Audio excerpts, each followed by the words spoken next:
Oke, selamat pagi. Kita akan berbincang dengan Dr. Muslim Amin, SI MBA PhD, yang merupakan seorang ahli dalam manajemen pemasaran, kewirausahaan, perilaku konsumen, dan strategi bisnis. Beliau termasuk dalam 2% ilmuwan dunia yang secara berturutan terus-menerus sejak tahun 2012 sampai sekarang itu menjadi ilmuwan yang direkognisi di tingkat dunia. Dan saya kira ini merupakan sebuah prestasi atau achievement tersendiri yang cukup penting ya. Beliau orang Aceh asli, ya, putra Aceh asli yang kemudian melanjutkan kuliah di Fakultas Ekonomi Universitas Syah Kuala USK di Banda Aceh, dan kemudian melanjutkan Master, MBA, dan PhD-nya di Universiti Kebangsaan Malaysia. Dan saat ini sudah hadir bersama-sama kita di Lux Mawe di Hotel Winton untuk kita ajak berbincang tentang persoalan-persoalan persoalan-persoalan akademisi, persoalan-persoalan ekonomi, dan persoalan-persoalan masalah mentalitas masyarakat dan sebagainya. Oke. Selamat pagi, Dr. Muslim. Selamat pagi, Dr. Al-Haidar. Apa kabar? Sudah lama kita nggak ketemu. Sudah lama betul ya. Lebih kurang dalam 25 tahun kita ketemu. Ya. Senang sekali saya bisa berjumpa dengan Anda. Ya, alhamdulillah. Sekarang ini ya mudah-mudahan kita bisa bisa mencoba memahami dan mencoba mereview kembali ya. Kita mulai dengan bagaimana latar belakang keluarga dan masa kecil Anda di Aceh membentuk cara pandang terhadap pendidikan dan kehidupan ya, terutama di Aceh.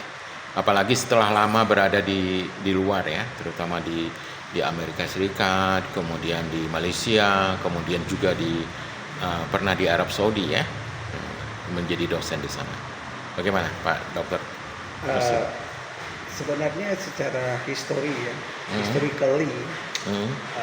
pendidikan di Aceh itu cukup bagus, di semua daerah ada pendidikan. Dan kebetulan saya berasal dari kelas menengah, yang dimana orang tua saya juga pendidikan, tapi bontek yang lama karena dari sekolah Belanda orang tua. Jadi pendidikan itu dari kecil itu saya asalnya 80 km dari Kota Banda Aceh. Saya di Lamno. Di Pantai Barat. Jadi agak terlalu sedikit, tetapi konsepnya itu ketika saya tamat sekolah SD di Lamno itu, keluarga kami itu memindahkan saya ke sekolah di Banda Aceh untuk SMP dan SMA. Setelah tamat SMP dan SMA, saya dapat kuliah sebagai undangan masa itu, dengan itu namanya PMDK, masuk di Fakultas Ekonomi Universitas Syah Kuala pada tahun 1986. Dan saya waktu masa kuliah itu tidak punya keinginan untuk jadi seorang dosen. Keinginan saya untuk bekerja sebagai banker. Saya IPK saya biasa-biasa aja, nggak begitu bagus, saya agak betul pinter. Tapi yang saya mau tekankan itu adalah reading culture yang ada pada keluarga kami itu dibangun di waktu kecil oleh orang tua saya, itu disuruh membaca.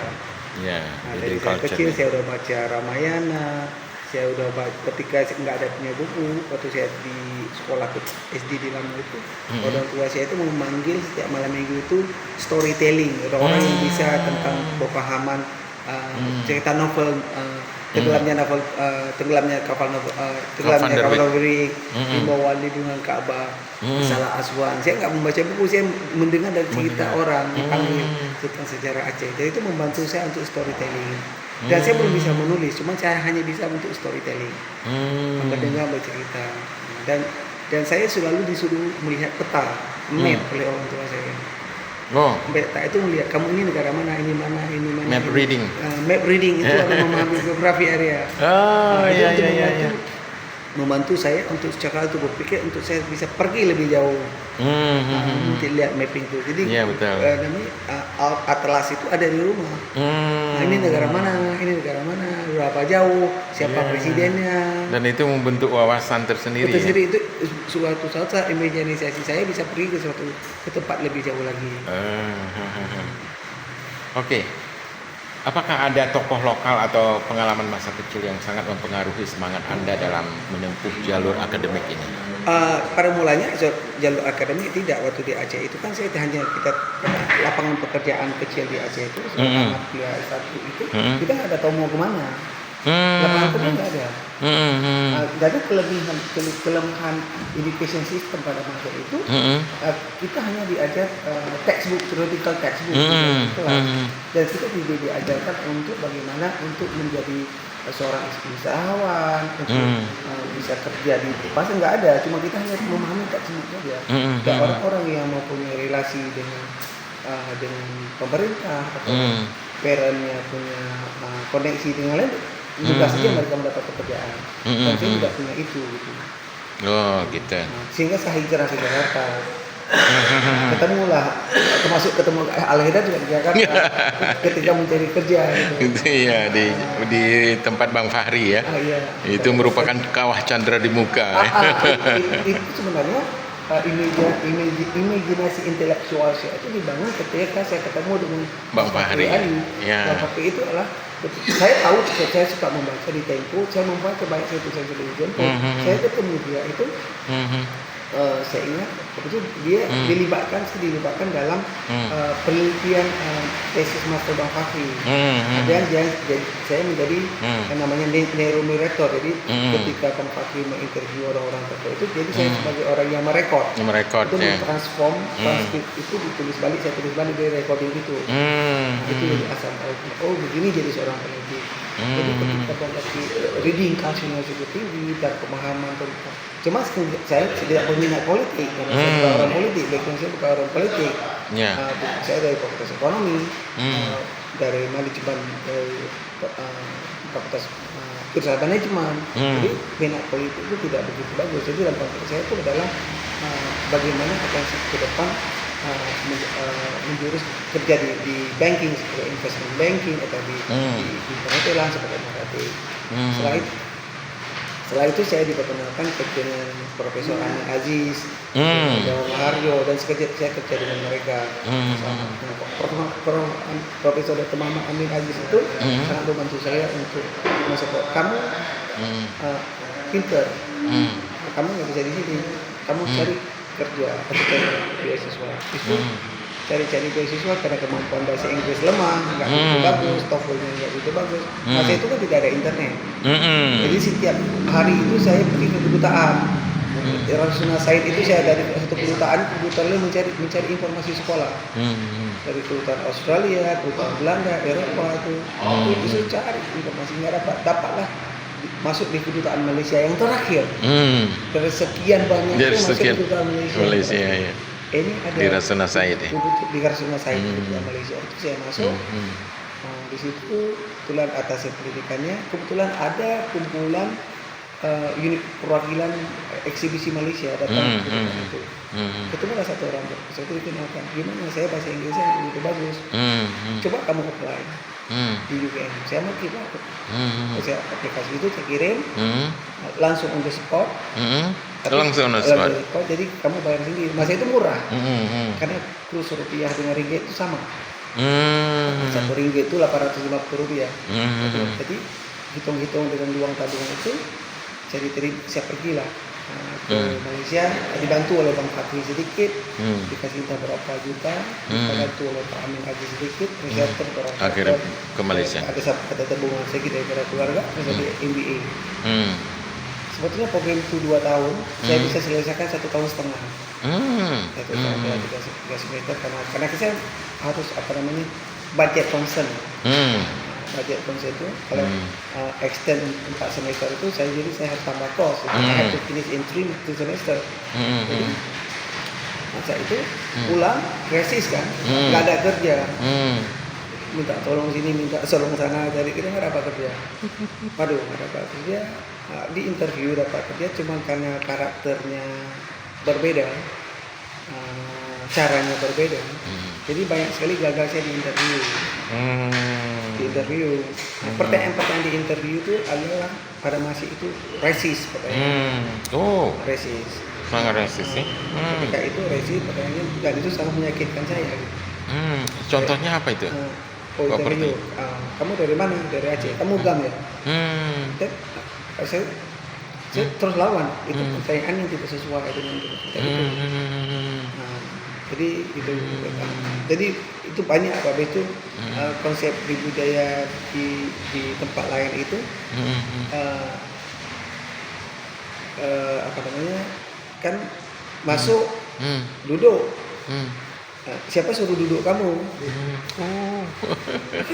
kan kursi kosong kan kursi kosong kan ruang tunggu di ruang itu kan itu budaya kita dari Aceh itu kan tidak ada begitu yang harus begitu gitu kan kan tidak harus mengikuti komando kan duduk jadi, masuk duduk itu udah hal yang biasa di Malaysia pun tidak demikian gitu jadi akhirnya saya nggak mau lah kerja di itu saya lagi apply saya dapat kerja di Jumon Mining Corporation di Lombok ya di Lombok waktu di interview saya bilang saya mau di interview saya mau kerja tapi kalau interviewnya harus bule saya mau orang Indonesia bisa ya di interview di interview saya bukan di interview disuruh saya kerja disuruh kerja saya nggak interview kamu sekarang pergi ke masyarakat cari sesuatu yang menarik buat kamu.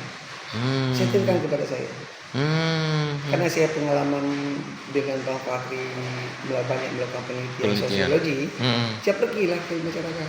Saya ngomong-ngomong dengan penduduk sekitar tambang itu. Terus apa yang kamu dapati? Jadi saya bilang kepada mereka itu masyarakat itu bom waktu, mereka tidak bekerja. Kalau mereka tidak bekerja, memang mereka bodoh, mereka tidak pendidikan, tidak apa di semua waktu itu tidak layak. Tapi kalau kita tidak bantu mereka untuk memfasilitasi, mereka akan menyerang kita nanti kemudian hari. Caranya adalah bantu mereka melalui anaknya, karena anaknya ada sekolah sama SMA. Dia masukkan di training center. Jadi center untuk mau jadi sopir, mau jadi carpenter, mau jadi apa, nanti diuji. Kalau mereka dites nanti kalau mereka nggak bisa, tapi mereka sudah bisa bekerja di luar. Ya betul. Langsung saya diterima. Langsung diterima, luar biasa. Ya beda sekali ya dengan pewawancara atau ini ya HRD ya. HRD. Nggak ditanya apapun saya langsung diterima. Saya dari mulai itu I never think about it. I'm telling you the truth. I came from Aceh. I cannot get a job in Exxon. Yeah. Exxon Mobil or Harun ya. Or other industry. Or other industry. I cannot get a job. Setelah itu ya proses. Saya tidak punya pendidikan akademik, belum tentu. Tapi setelah tahun berapa tahun, saya merasa bosan. Habis itu saya ketemu satu orang teman kuliah saya waktu di Malaysia itu MBA itu udah jadi profesor dari 5 tahun. Kamu kemana? Ngapain kamu kerja? Ya memang, tapi masa depan kamu enggak begitu bagus. Saya kenapa kamu nggak kuliah lagi? Nggak mungkin lagi. Dia bilang saya nggak mungkin. Tapi kamu masih reading culture nggak? Masih. Saya bilang coba aja masuk. Saya masuk. Dapatlah saya beasiswa dari pemerintah Malaysia. Alhamdulillah. Beasiswanya adalah bentuk apa namanya? Saya tidak membayar biaya kuliah. Tidak membayar biaya kuliah. Nggak ada tuition ya? Tuition fee. Tuition fee saya dikecualikan. Oke, habis itu saya dikasih ruangan, disuruh saya baca. Saya tuh mulai membuat reading. Habis itu setelah itu saya berpikir, saya mau kemana? untuk jadi, saya nggak mau seperti dosen di Indonesia. Pulang nggak bisa menulis gitu. Emang lulusan Amerika, tapi nggak ada tulisan apa. Nggak ada tulisan apa. Lulusan semua nggak ada profesor pun nggak ada tulisan. Hanya membangga-banggakan nama universitas, nama besar. Nanti saya akan kaitkan waktu saya pergi ke Amerika, baru saya tahu begitu mudahnya sekolah di Amerika. Begitu mudahnya, karena mereka lebih banyak kepada proses. Nggak susah kuliah di Amerika itu. Atau di Inggris nggak susah. Karena ketika saya mengajar itu ternyata mereka itu tidak textbook, tidak textbook orientation, lebih banyak case project assessment. Jadi mereka maka siap bekerja itu karena mereka sudah dilatih kondisi sistem itu lebih fokus kepada mereka bagaimana untuk siap kerja di lapangan, bukan textbook oriented. Setelah itu saya menulis untuk Inggris itu, bagi saya kalau tidak ada publication, sehebat kamu berkomunikasi, berngomong sebagai besar pun, setelah 5 menit orang akan lupa. Tapi kalau menulis satu paper yang bagus, orang akan baca itu. Ya. Dan itu akan menjadi kutipan. Saya terus menulis. Rujukan ya. Menulis paper, menulis sampai 90 Q1 bukan di Pitt Journal ya. Di Emeralds, di Elsevier, Taylor and Scopus ya. Springer, and Wiley. Springer. Itu 5 itu kiblat saya. Sampai jadi editor. Untuk 2 jurnal ya. Untuk 2 jurnal sebagai associate editor, itu 5 jurnal sebagai reviewer board. Reviewer board. Oke. Apa motivasi utama Anda untuk melanjutkan studi ke jenjang yang lebih tinggi, MBA dan PhD ya di Malaysia? Bisa Anda ceritakan? Itu kan saya ceritakan tadi kan, ketika motivasi orang MBA, pulang dapat kerja, kita harus melihat ke depan kemana arah tuju kita. What is the objective in the future? What is the contribution to the society? Saya kerja di perusahaan tambang itu, kontribusi ke society itu tidak ada gitu. Jadi saya ruang lingkup itu hanya rutinity kan. Gitu pulang kerja masuk kerja itu nggak ada, intelektual itu kurang. Jadi itu membuat saya kurang menarik bagi saya. Makanya saya keluar. Saya memilih jenjang karir ke akademik. Oke. Bagaimana Anda membangun disiplin dan konsistensi dalam menulis lebih dari 90 artikel ilmiah di jurnal Q1 Scopus? Ini penting sekali nih. Karena ketika saya lulus PhD itu, saya mau kemana? Saya pergi pulang ke Indonesia nggak mungkin. Mungkin akan mengalami pengalaman yang sama. Pergi ke perusahaan swasta juga nggak mungkin. Jadi saya dapat tawaran kerja di Malaysia. Saya suruh masuk jadi kerja dari dosen biasa, senior lecturer. Di UTM? Di UTM, di business school. Jadi itu pertama. Setelah itu, kalau saya jadi dosen biasa, saya nggak mungkin tidak akan bisa pergi jauh. Saya harus menjadikan sesuatu yang saya orang asing, orang Indonesia yang datang ke Malaysia, lulusan Malaysia, dan mereka yang ada di Malaysia itu lulusan Inggris. Ya, kebanyakan mereka. Inggris. Dan saya harus punya satu unik produk yang orang lain tidak ada. Itu skill, research skill yang orang lain tidak ada. Baru saya bisa mencoba. Jadi sekarang fokus kepada research. Jadi saya akan membaca dan menulis publish jurnal yang bagus, dan itu KPI saya. Dan universiti akan naik ranking. Dan akan tanya, kalau teaching itu semua orang boleh mengajar, asal ada textbook buat slide ngajar, asal bisa ngomong. Kecuali orang bisu nggak bisa ngajar. Kalau bisa ngomong bisa ngajar. Koyok lah. Koyok adalah konten nggak ada. Nggak ada konten. Tapi kalau riset nggak bisa, itu individual. Skill individual, menulis itu skill individual. Jadi saya harus punya ke situ. Siap bekerja sama dengan orang semua. Karena kajian social science kualitatif. Jadi saya banyak dibantu oleh kerjasama siapa yang boleh bantu untuk data collection. Jadi dananya di mereka kerjasama. Jadi saya terus menulis. Ketika saya menulis banyak, itu saya dapat tawaran di King Saud University. Saya nggak lamar, saya dipanggil Saudi Arabia ya. Headhunter, kamu bisa nggak kerja di Saudi Arabia? Cuma pertanyaan pertama itu, kamu dari mana? Orang nggak tahu saya kan. Dipikir saya orang Malaysia, saya bukan orang Malaysia, saya Indonesia. Pertanyaan yang paling menyakitkan, can you speak English? Can you speak English? Karena pandangan mereka orang Indonesia nggak bisa bahasa Inggris. Kan? Jauh dalam bahasa Aceh, jujur, karena mereka lulusan Amerika, lulusan UK kan. Lulusan UK. Dan yang ditemukan orang-orang Indonesia yang di sana tuh bahasa Inggris itu juga bahasa Inggris yang terbata-bata, Indonesian accent kan. Indonesian accent. Jadi they are not native speaker. Jadi diterima, saya keluar dari UTM sampai ke Saudi 5 tahun. Di situ saya menulis. Terus buat kerjasama menulis. Waktu saya mau pulang, saya lamar semua universitas di Indonesia, swasta nggak ada yang terima satupun. Satu pun nggak ada yang terima. Kapal loh. Nggak ada yang ini kan. Nggak ada yang terima. Ada satu universitas yang nggak bisa sebutkan, mau interview saya minta online, nggak mau harus datang. Nggak mungkin saya datang, saya bilang sekali dua. Nggak dipanggil.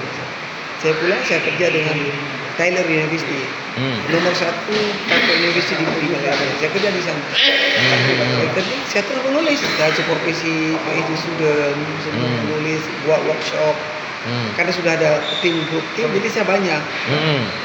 Menulis sampai sekarang. Dan kebetulan karena saya banyak menulis, saya diundang jadi reviewers. Habis itu diangkat jadi board, habis saya diangkat jadi editor untuk 2 jurnal di Emerald dan 5 jurnal, 2 jurnal di Emerald juga sebagai review board, 2 di Taylors and Branches, 1 di Wiley. Semuanya jurnal-jurnal yang bereputasi tinggi ya, kelas tinggi lah. Ya. Oke, berikutnya, apa makna bagi Anda pribadi ketika masuk dalam 2% akademisi paling berpengaruh di dunia? Ini paling penting ini. Itu makna sekali, saya sangat bangga sebagai seorang Indonesia yang yang berkiprah yang kerja di Malaysia. Di Malaysia itu saya termasuk dalam 20 saintis. Wah, 20 saintis yang sangat terbatas. Di Malaysia juga banyak dosen Indonesia, tapi tidak masuk dalam 20 itu. Itu dia. Tidak masuk. Ada di Malaysia itu banyak dosen Indonesia. Banyak dosen Indonesia. Tapi tidak masuk, belum sampai dalam the top 20 ya. Tapi banyak dosen Indonesia yang bagus, seperti di Surrey University di UK, di Hospitality, di Australia banyak. Di Monash University, orang-orang Indonesia, di University of Tasmania, banyak.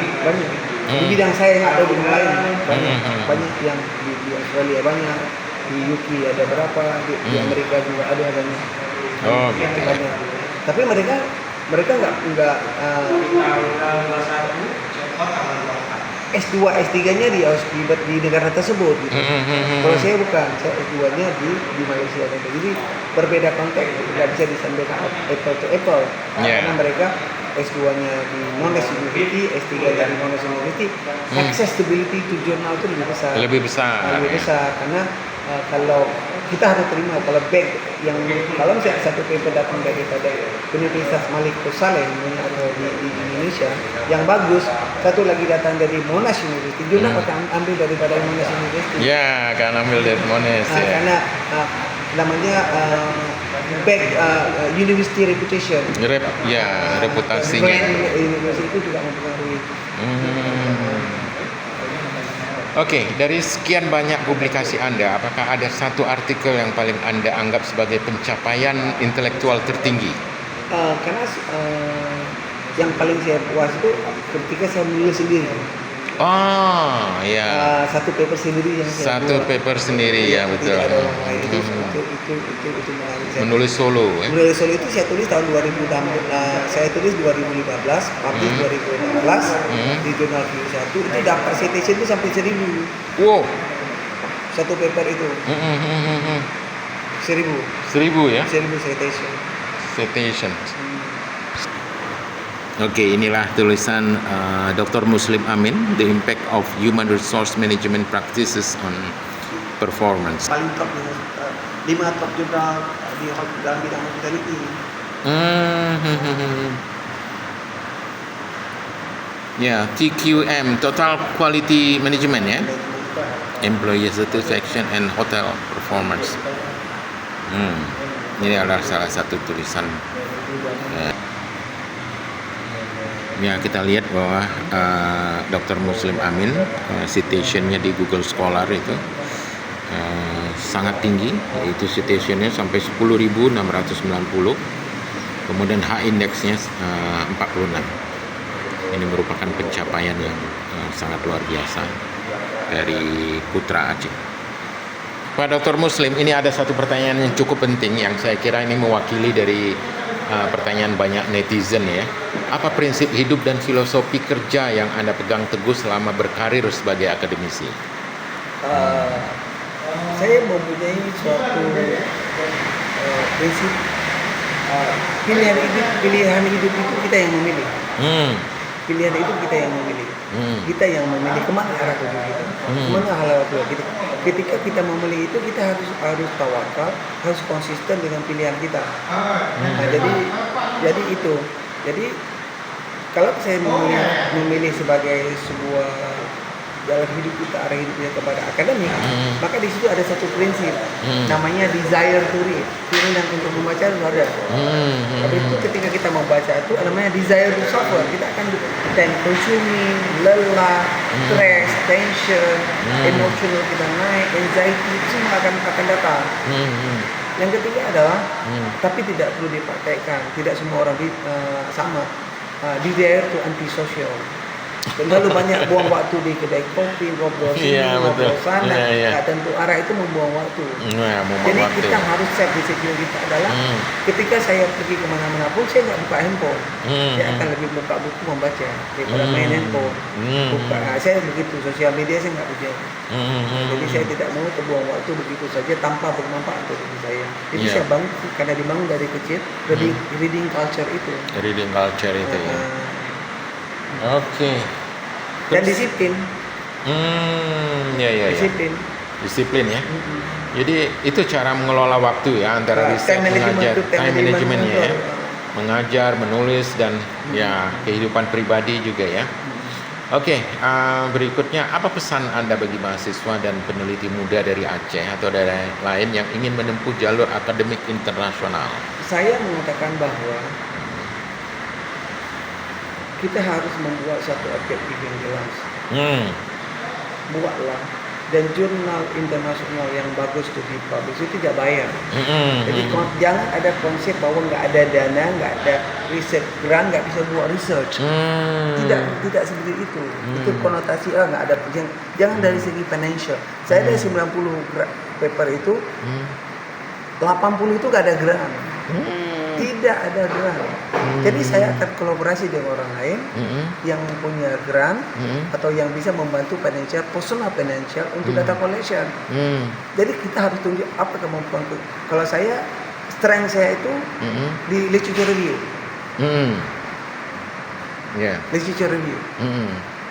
Jadi kalau sudah siap review itu dan data analisis dan saya nggak punya dana untuk data collection, saya akan ngajak orang untuk sebagai co-research minta support dia untuk data collection. Jadi kalau umpamanya itu banyak itu kolaborasi dengan profesor di Amerika ataupun di UK, itu mereka itu membayar saya untuk data collection. Oh begitu. Jadi ada skill tersendiri ya untuk itu. Jadi sampai itu. Oke, menurut Anda apa yang perlu dibenahi dalam ekosistem pendidikan tinggi di Indonesia agar bisa melahirkan lebih banyak akademisi kelas dunia? Itu kan semua kepada objektif masing-masing ya. Setiap punya objektif. Kalau kita pulang ke Indonesia udah comfort zone, atau selalu kita komplain, gaji nggak cukup, ini nggak cukup. Sebenarnya kita nggak perlu menulis, nggak perlu duit. nggak perlu duit sebetulnya. Itu kreativiti kita. Kalau saya nggak punya duit dulu, mana saya bukan warga negara Malaysia, saya nggak punya akses ke Instagram. Saya serang dalam bentuk literature review. Saya buat framework, tulis literature review, udah siap semua. Saya ngajak siapa boleh bantu saya datang ke Malaysia. Saya nggak punya duit. Collaboration. Itu kan inisiatif kita sebetulnya. Sekarang kita karena kenapa? Karena kita nggak punya skill untuk itu. Yang kita kedepankan adalah kita telah blok dalam pikiran kita, nggak bisa, nggak mungkin, duit nggak ada, ini itu. Nah jadi kenapa kita tidak mencoba dulu? Mencoba dulu gitu. Oke, jika Anda melihat kembali perjalanan ini Anda dari Aceh hingga ke panggung akademik global, apa pelajaran paling berharga yang ingin Anda wariskan? Enggak, sekarang ini yang paling penting adalah kita ini kebanyakan adalah kita tidak mau untuk sharing, knowledge sharing itu kurang. Knowledge sharing, kalau saya knowledge sharing, saya pergi kemana-mana, saya pergi ke tempat-tempat di Indonesia itu, saya pakai duit sendiri. Saya buat sendiri, nggak perlu saya datang, saya akan datang. Kalau saya libur, saya akan kontak mereka, mereka buat ini, kita akan share. Jadi knowledge sharing itu sangat penting itu bagi orang untuk membagi membantu terutama yang early career researcher itu kita sudah mempunyai pengalaman yang besar, kita akan membantu mereka, guide mereka, bagi suatu direction yang betul kepada mereka untuk mereka bisa menulis. Masalahnya sekarang di Indonesia kebanyakan profesor itu nggak bisa menulis juga. Bagaimana mereka membantu orang lain atau mengajarkan orang lain untuk menulis? Researcher juga masalah itu, karena itu kan skill ya. Skill. Oke, ini terakhir, apa rencana atau harapan Anda ke depan dalam kontribusi akademik ya, baik untuk Indonesia maupun komunitas ilmiah internasional? Saya sekarang ini saya dilantik sebagai visiting professor di Telkom University di Bandung. Oh ya, di jadi Bandung. Saya juga membantu mereka, bukan hanya di Telkom, juga di tempat-tempat lain untuk membantu bagaimana melalui workshop yang saya lakukan itu, bagaimana cara menulis yang benar di jurnal internasional dan tidak perlu pakai dana. Nah, melalui online survey. Online survey itu bisa, nggak perlu dana. Iya, nggak perlu dana, juga penelitian. Itu nggak perlu dana kan. Nah, jadi itu supaya itu bisa buat suatu penelitian dan memang keinginannya ke Q1, tapi itu kan bertahap. Dimulai dulu dengan yang paling rendah, naik kedua, ketiga, keempat. Karena untuk mencapai ke Q1 itu kan topik-topiknya juga harus yang baru, yang logik. Karena setiap jurnal itu melihatnya perspektif yang berbeda-beda. Kalau misalnya di saya jurnal International Journal of Marketing, itu dalam bentuk financial, ke depan tuh apa? Dalam implikasi kepada topik-topik tentang untuk 5 tahun ke depan itu apa? Ya itu harus pandai kita melihatnya. Nah, jadi karena topik kita yang kita itu sebenarnya replicate research telah dilakukan oleh yang lain secara kuantitatif, diulang lagi. Itu nggak perlu. Boleh, tapi bagaimana kita menaratifkan bahwa menceritakan bahwa kajian itu penting. Kenapa variabel-variabel yang kita pakai itu memang diperlukan oleh dasar akademik dan industri. Itu yang paling penting itu apa benefit industri yang akan diterima, yang akan dinikmati dari hasil kajian kita. Nggak ada sebetulnya. Karena kita nggak mampu menerjemahkan hasil kajian kita ke dalam konteks industri. Ya, betul. Itu jurnal akan menolak. Apa manfaatnya? Industri apa dapat manfaatnya? Nah, katakanlah kalau misalnya hotel, tentang hotel ini, apa hotel dapat membuat suatu improvisasi atau perbaikan atau dalam improvement terhadap itu dari kajian kita. Nah, itu yang kurang, karena kita secara theoretically kita mengerti, tapi practically kita nggak punya pengalaman. Kita tulis tentang banking, tapi kita nggak punya pengalaman banking. Kita tulis tentang hotel, kita tak punya pengalaman di hotel. Kita tentang tulis tentang restoran, tapi kita nggak punya pengalaman restoran. Pengalaman industri itu sangat penting untuk bisa menghubungkan, mengconnect antara theoretical dan industri. Itu yang lemah. Theoretical dan application. Aplikasinya. Sebenarnya menulis itu tidak penting, tidak susah sebenarnya, tidak susah, karena itu harus dilatih. Kalau kita nggak bisa nulis dalam bahasa Indonesia, kita nggak bisa juga nulis dalam bahasa Inggris. Karena dimulai dari bahasa yang standar, bahasa ibu dulu.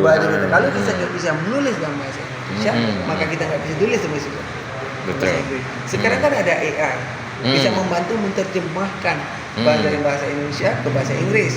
Hidup judul membenarkan itu. Membenarkan itu. Nah, habis itu kita boleh meminta provider untuk melihat apakah terjemahan daripada bahasa Indonesia kepada Inggris itu benar atau tidak. Jurnal membenarkan itu. Jadi apa masalahnya sekarang? Nggak apa masalahnya ya. Masalahnya keinginan untuk menulis nggak ada karena kita nggak punya kemampuan untuk menulis. Betul. Terima kasih banyak Pak Dr. Muslim. Sukses selalu dan saya berharap bahwa nanti di masa depan kita akan bisa bertemu lagi dengan karya-karya terbaru dan kita akan langsung membahas tentang bagaimana metode menulis di jurnal secara secara langsung ya, secara to the point ya. Karena ini merupakan podcast pertama kita. Untuk memperkenalkan bagaimana pengalaman menulis, bagaimana pengalaman kuliah dan sebagainya. Tapi untuk berikutnya saya kira yang paling inti adalah bagaimana langsung menulis ya. Oke, sukses selalu dan terima kasih Pak Khalhidar telah mengundang saya untuk podcast ini. Pada teman-teman yang ingin membaca tulisan saya, silakan pergi ke Google Scholar, ketik Muslim Amin akan keluar. Di situ. Nanti di semua paper saya itu ada emailnya, nggak perlu diminta ke Pak Khalhidar. Di situ ada emailnya. Sudah ada emailnya sendiri. Corresponding authornya siapa? Udah ada Muslim Amin, ada email di situ. Silakan emailnya ke email saya. Oke. Nah, kalau ada mau undangan untuk bagaimana menulis yang terbaik, saya akan ceritakan karena saya dari orang jurnal. Saya kerja dengan editor jurnal, saya tahu apa gimana itu keinginan jurnal. Jadi saya akan bisa langsung memberikan direction yang betul bahwa menulis di jurnal top internasional itu tidak perlu bayar, tidak perlu dana, tidak perlu ada pembayaran. Itu tidak free. Perlu ada APC ya, tidak, article processing. ACC yang ada open access. Setelah paper kita diterima, maka kita meminta jurnal itu untuk membuka kepada publik untuk akses paper. Itu namanya open access, bukan APC. Jurnal yang di Emerald itu tidak ada APC, yang ada open access. Meminta setelah paper kita diterima, kita meminta jurnal Emerald untuk membuka kepada publik. Kalau enggak kita harus beli, orang lain harus beli. Untuk bisa membacanya ya. Dan saya juga berterima kasih kepada penulis-penulis di Indonesia yang telah membaca tulisan saya dan mensitasi tulisan saya dalam tulisan banyak sekali daripada Indonesia. Terima kasih kepada penulis yang tidak saya bisa jumpa secara personal. Terima kasih banyak sekali daripada Indonesia. Oke. Terima kasih banyak. Sekali lagi selamat. Sampai bertemu lagi. Assalamualaikum warahmatullahi wabarakatuh.